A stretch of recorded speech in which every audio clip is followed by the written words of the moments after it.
Éternel, notre Dieu, notre Père, nous te remercions encore une fois pour ta bonté et ta miséricorde. Nous te remercions, Seigneur, pour ta parole qui nous éclaire, qui nous illumine et qui nous montre le droit chemin. Seigneur, au moment où nous allons t'écouter, Seigneur, parle à travers moi et pour moi.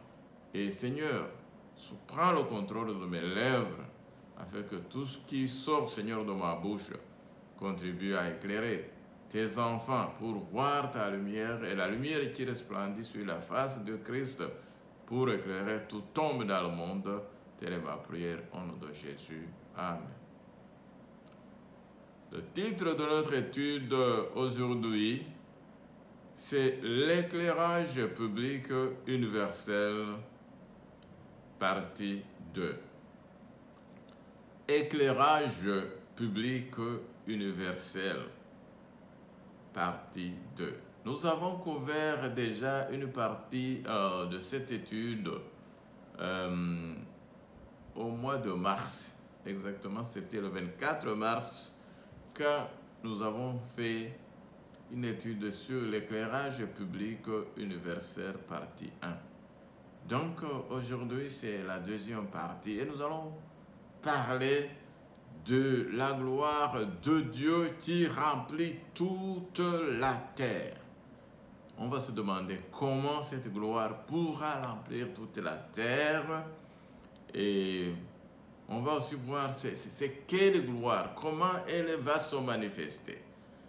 Mes chers amis, suivons la parole de Dieu et nous lisons Apocalypse. Apocalypse, c'est un livre qui a été indiqué pour notre temps. Et un livre qu'il est dit au chapitre 1, verset 3, que heureux ceux qui lisent les paroles de cette prophétie, et heureux ceux qui attendent les paroles de cette prophétie. Et heureux les gens qui pratiquent ce qui est écrit dans ces paroles, parce que les temps sont proches. Donc, heureux êtes-vous si vous suivez et si vous écoutez, si vous étudiez les paroles dans le livre d'Apocalypse. Apocalypse 18, verset 1, il est dit, « Après cela, je vis descendre du ciel un autre ange qui avait une grande autorité et la terre fut éclairée de sa gloire. » Le titre de notre étude, éclairage public, partie 2.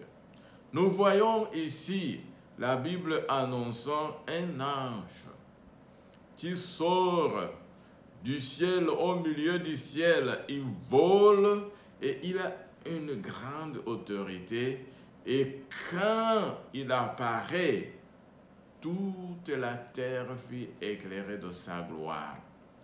Je pense que peut-être il y a des chrétiens qui attendent un jour où on va voir un ange qui va voler au milieu du ciel, traverser de l'Atlantique à la Pacifique, monter vers la mer Méditerranée, la mer Noire, aller à l'océan Pacifique, contourner les Antarctiques et les Arctiques, pour éclairer toute la terre. Mes chers amis, ce n'est pas un ange comme tel, mais c'est un messager. Parce que le terme ange veut tout simplement dire messager. Autrement dit, il s'agit ici d'un messager ou bien des messagers de Dieu qui sont investis d'une grande autorité, tellement qu'on dirait ils volent, ils ne marchent pas à petits pas, mais ils sont en train de voler. Encore, quelqu'un va penser aux oiseaux ou bien aux jets privés, aux Airbus, ou Boeing, ou bien aux avions de chasse, de combat. Mais non. C'est la rapidité avec laquelle les serviteurs de Dieu éclairés de sa gloire parcourent la terre en diffusant le message. Serait-il possible que ce que je suis en train de faire s'inscrit dans son contexte. Mes chers amis, je voudrais vraiment vous inviter à vous faire éclairer par la gloire de Dieu afin que, à votre tour, vous puissiez éclairer vos alentours. Nous avons lu dans la partie 1 ce verset, mais il me plaît de le répéter. Ésaïe chapitre 60, versets 1 et 2. La Bible déclare: « Lève-toi, sois éclairé, car ta lumière arrive. Et la gloire de l'Éternel se lève sur toi. Voici les ténèbres couvrent la terre et l'obscurité les peuples. Mais sur toi, l'Éternel se lève. Sur toi, sa gloire apparaît. » Chers amis, nous sommes invités par la parole de Dieu à nous lever. Es-tu toujours assis ou bien es-tu déjà levé, mon frère, ma soeur? Ici, ta lumière arrive et la gloire de l'Éternel se lève pour resplendir sur toi. Mon ami, autour de nous, les ténèbres sont en train de se former. Autour de nous, les peuples sont dans une grande obscurité et l'Éternel veut lever, veut éclairer la terre à travers toi. Vas-tu le permettre? Vas-tu accepter d'être utilisé afin d'être parmi ceux-là qui resplendissent la gloire de l'Éternel tellement que cette gloire remplisse toute la terre? Tu vas me demander, mais comment cela peut se faire? Qu'est-ce qui va faire à ce que je puisse être investi de cette autorité et de cette lumière? Eh bien, je vais t'indiquer une des sources de cette lumière. 2 Corinthiens, chapitre 4, verset 6, nous lisons: « Car Dieu, qui a dit, la lumière brillera au sein des ténèbres, a fait briller la lumière dans nos cœurs pour faire resplendir la connaissance de la gloire de Dieu sur la face de Christ. » Chers amis, nous sommes en train d'aller pour trouver d'où nous viendra cette lumière, d'où nous viendra cet éclat de lumière qui doit briller autour de nous, en nous, à travers de nous, et vaincre les ténèbres. Parce que en même temps, nous avons vu qu'il y a des ténèbres et que les ténèbres sont en train de chercher à engloutir aussi toute la terre. Maintenant, Dieu ne se laisse pas faire. Il fait briller sa lumière dans nos cœurs pour faire resplendir sa connaissance. Et c'est la connaissance de la gloire de Dieu qui doit resplendir sur nous en provenance de la face de Christ. Alors nous sommes en train d'aller chercher comment puis-je être réceptif de cette lumière afin que je puisse la propager et éclairer mes alentours. Nous allons voir un exemple. L'exemple que nous allons voir, peut-être tu vas dire que ah, ça c'est trop, mais on va voir l'exemple de Moïse. Le Moïse qui était un humain comme nous. Moïse qui fut un meurtrier. Moïse qui fut un fugitif à cause de son crime. Moïse qui accepta de répondre à l'appel de Dieu à la fin. Moïse qui accepta de marcher avec Dieu. Moïse qui accepta les instructions divines pour faire son œuvre. Un jour, il était en conversation avec Dieu. Et il a demandé quelque chose à Dieu. Il a demandé, il a fait une prière, il a osé. Il a osé demander plus, comme le titre d'un livre d'une certaine Mélodie qui est dit. Dare to ask more. Oser demander plus.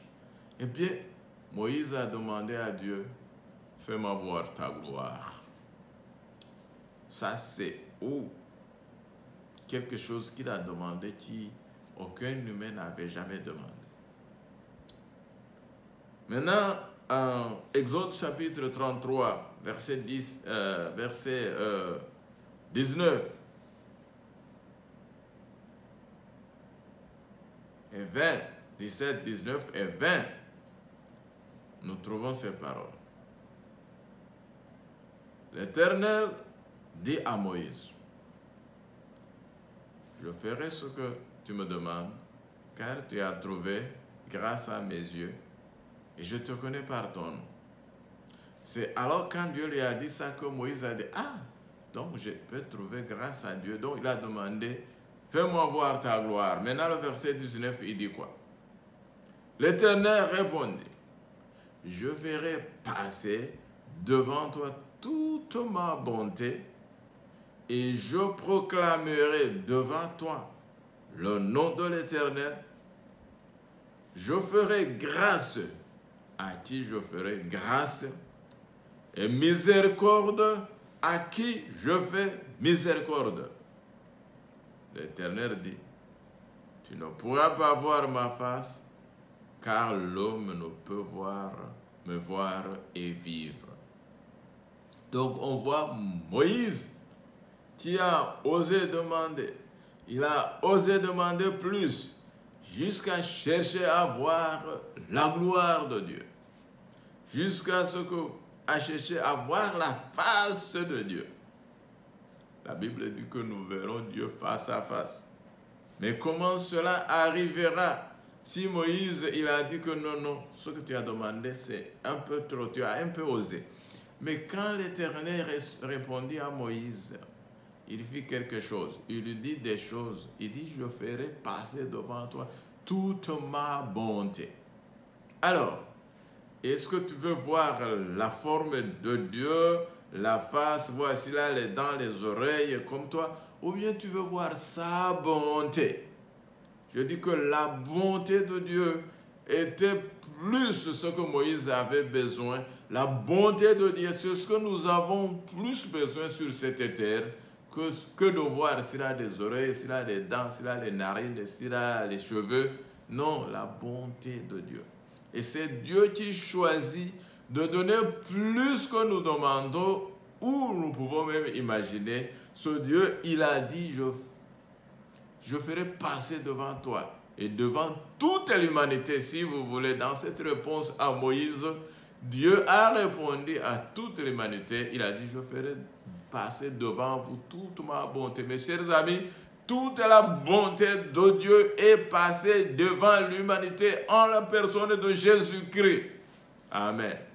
Et aussi, il dit, je proclamerai devant toi le nom de l'Éternel. Donc, il faut que tu saches mon nom. Très important. Et nous verrons l'importance de son nom. Et puis, il ajoute quelque chose. Je fais grâce à qui je fais grâce.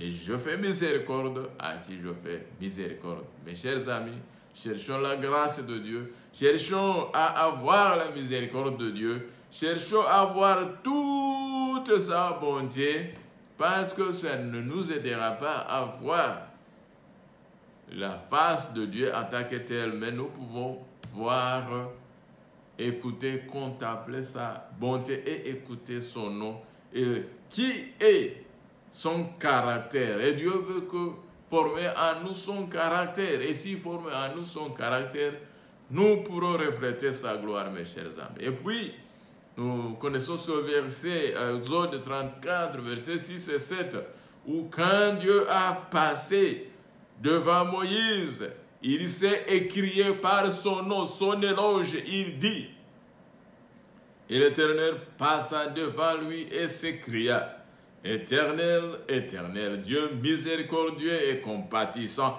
lent à la colère, riche en bonté et en fidélité, qui conserve son amour jusqu'à 1000 générations, qui pardonne l'iniquité, la rébellion et le péché, et qui ne tient point le coupable pour innocent, et qui punit l'iniquité de père sur les enfants et sur les enfants des enfants, jusqu'à la 3e et à la 4e génération.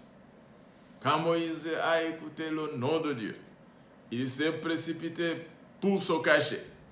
Dieu avait déjà prévu qu'il allait devoir trembler. Dieu a fendu le rocher. Il a mis Moïse dans le rocher et il a couvert le rocher par sa main et puis il est passé. Et Moïse a été sauvé parce qu'il n'a pas vu ce qu'il cherchait à voir, ce qui allait le détruire, parce qu'aucun pécheur ne peut voir la face de Dieu vivre. Mais Dieu a couvert Moïse par sa main. Et cette main, c'est la main qui a été trouée de Jésus-Christ. C'est la main qui a été percée sur la croix du Calvaire. C'est à travers cette main qui a été percée que nous pouvons voir la bonté, toute la bonté de Dieu. C'est à travers cette main qui a été percée que nous pourrons être pardonnés, comme il dit, je pardonne l'iniquité, la rébellion et le péché. C'est à travers cette main que nous trouverons grâce et miséricorde devant Dieu. Mes chers amis, accrochez-vous à cette main, et cette main pourra nous amener et nous remplir de la gloire de Dieu jusqu'à ce que nous pourrons contempler la gloire de Dieu et rester vivants. Mes chers amis, quand Moïse est descendu au verset, Exode 34, verset 29, après avoir conversé, voyons, Moïse est descendu de la montagne de Sinaï, ayant les 2 tables du témoignage dans sa main. En descendant de la montagne, il ne savait pas que la peau de son visage rayonnait parce qu'il avait parlé avec l'Éternel.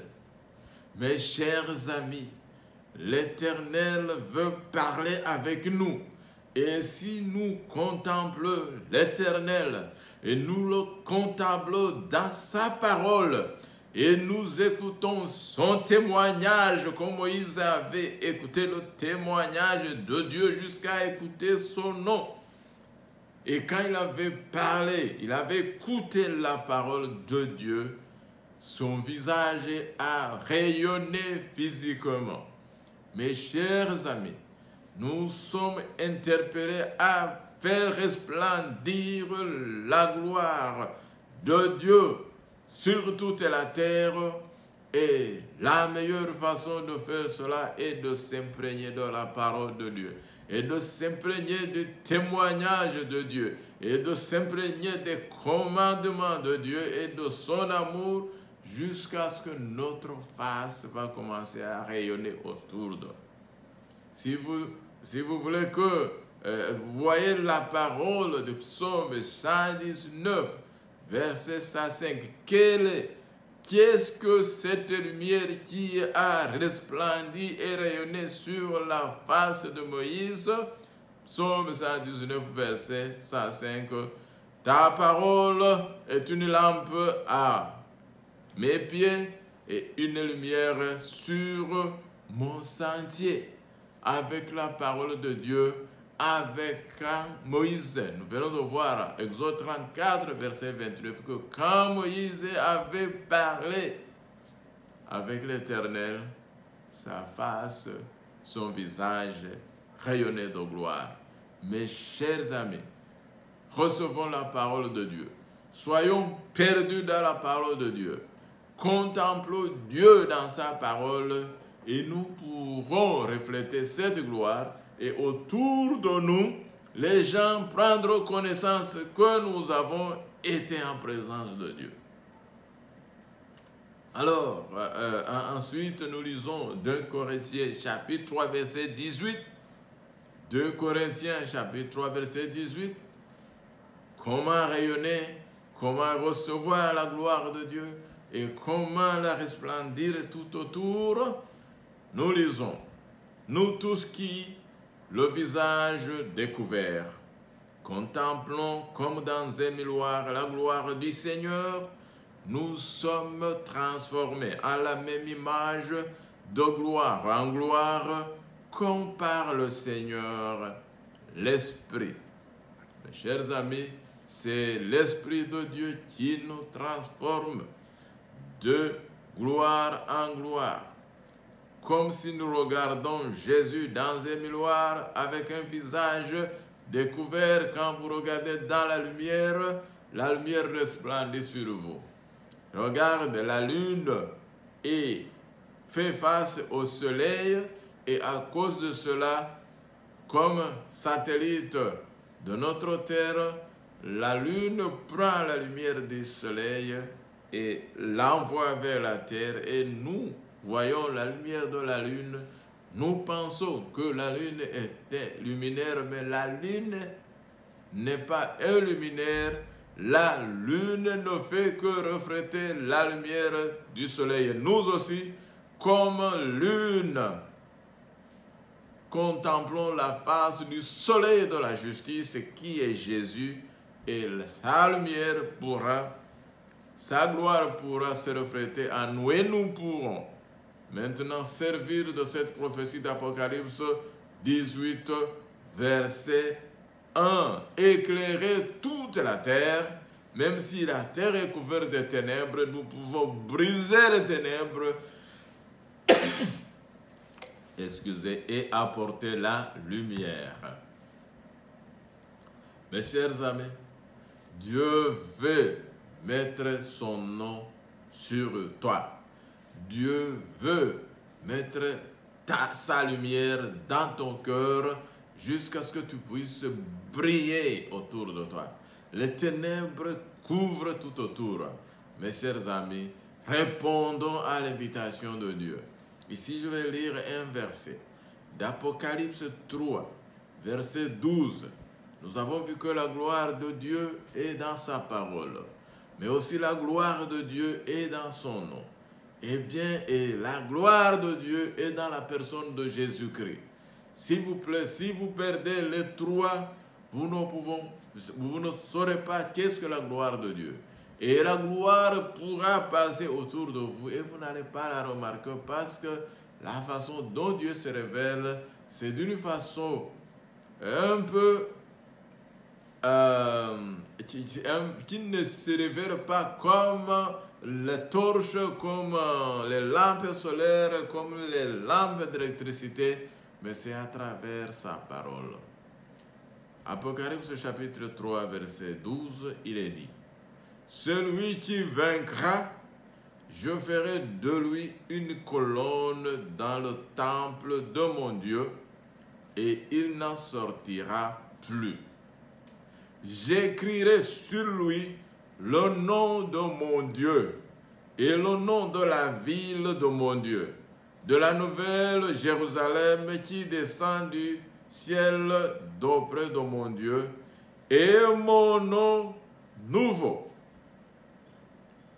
Chers amis, Jésus a hâte de s'approprier de nous.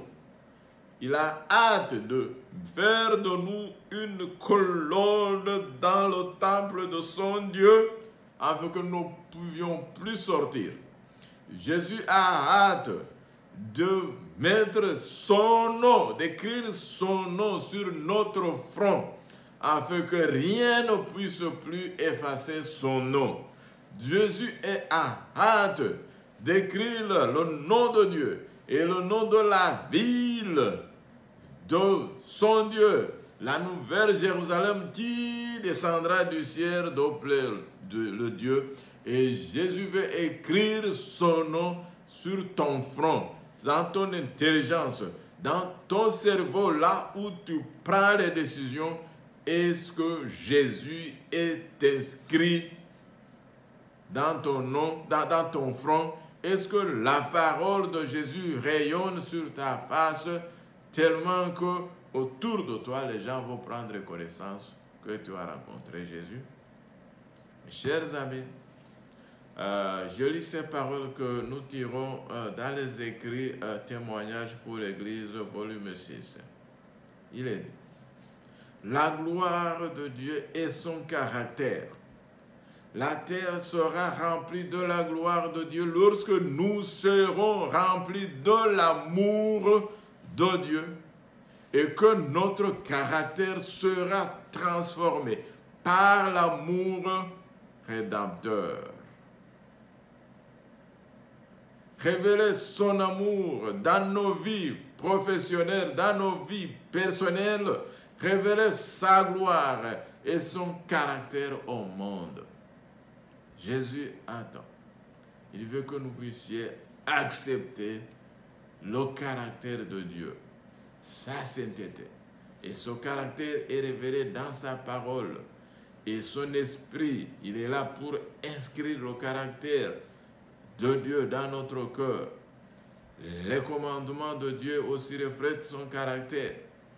Mais surtout, et surtout, c'est l'amour de Dieu dans nos vies personnelles qui va révéler la gloire et le caractère de Jésus, le caractère de Dieu au monde. Le dernier message à être proclamé à un monde englouti dans les ténèbres spirituelles, porté par les 3 anges au milieu du ciel, est le suivant: craignez Dieu et donnez-lui gloire. Il n'y a pas de gloire pour nous-mêmes, mes chers amis, dans nos bonnes œuvres, ou dans notre justice, ou dans notre bonté. Le messager de la justice de Christ, le message de la justice de Christ retentira d'un bout à l'autre de la terre. C'est la gloire de Dieu qui clôt l'œuvre du 3e ange.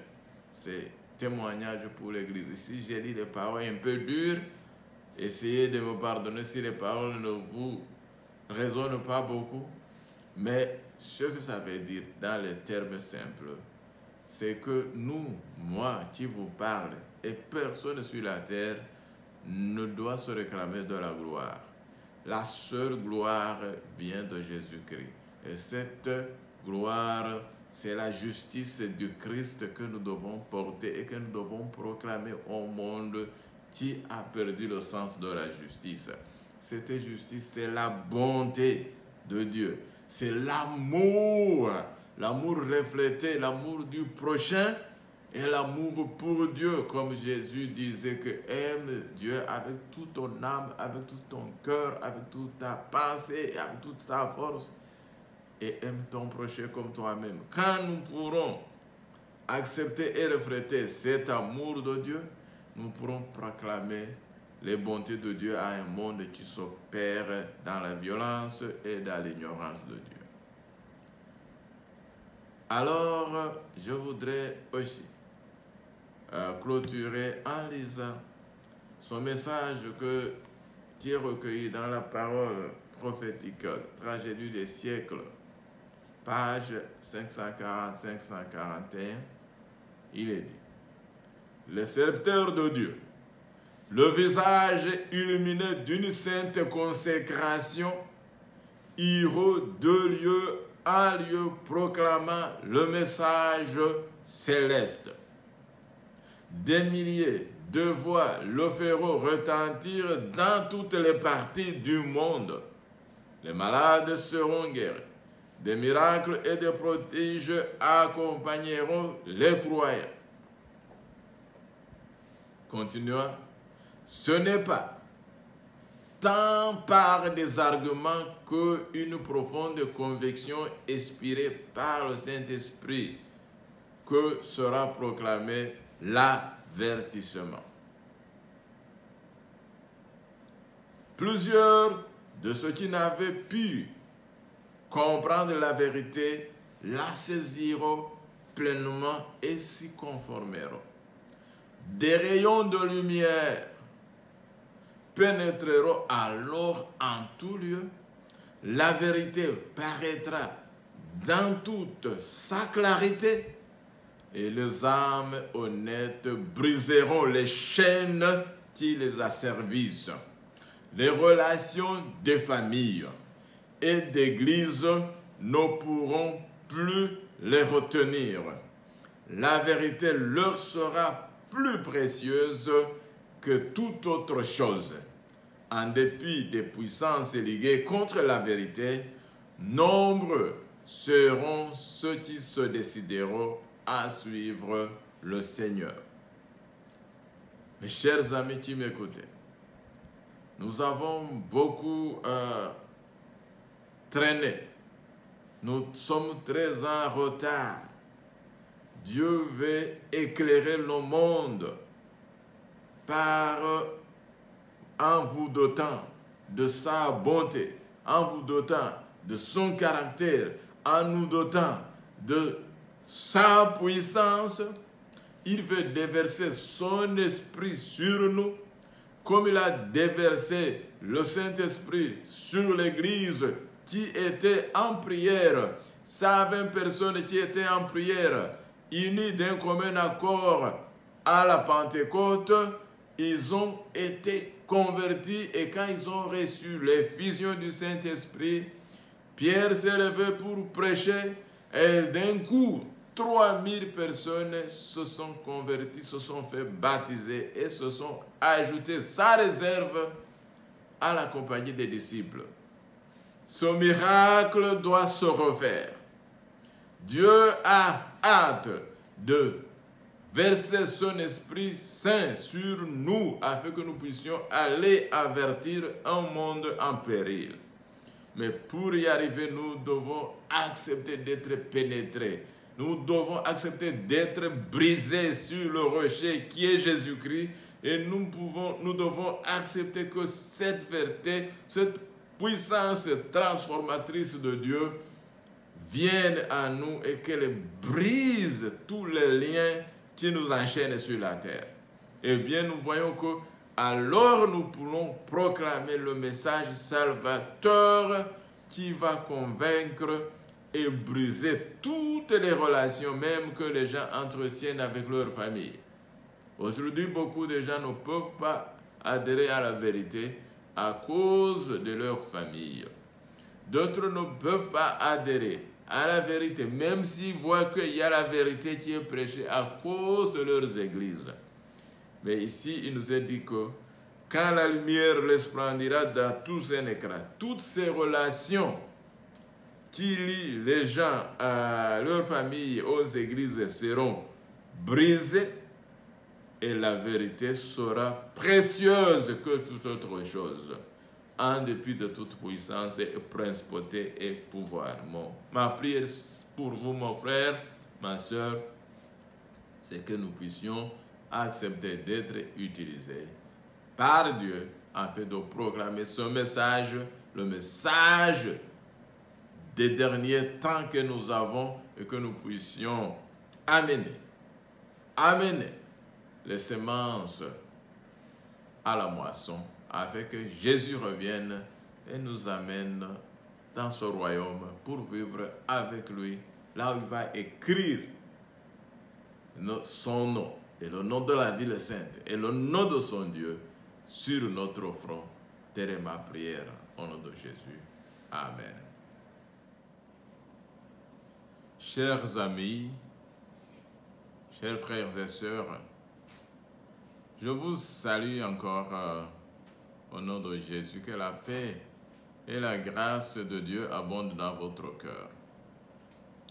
Je vous invite à suivre notre étude et je vous remercie de votre participation soutenue en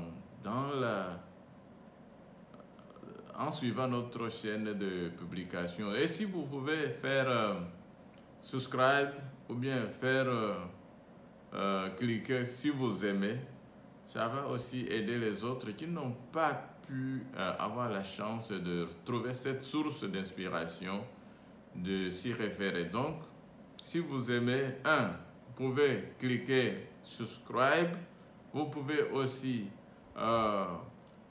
faire like, mais surtout et surtout, vous pouvez partager le lien avec vos amis afin que aussi les autres puissent être inspirés. Avant d'avancer, prions.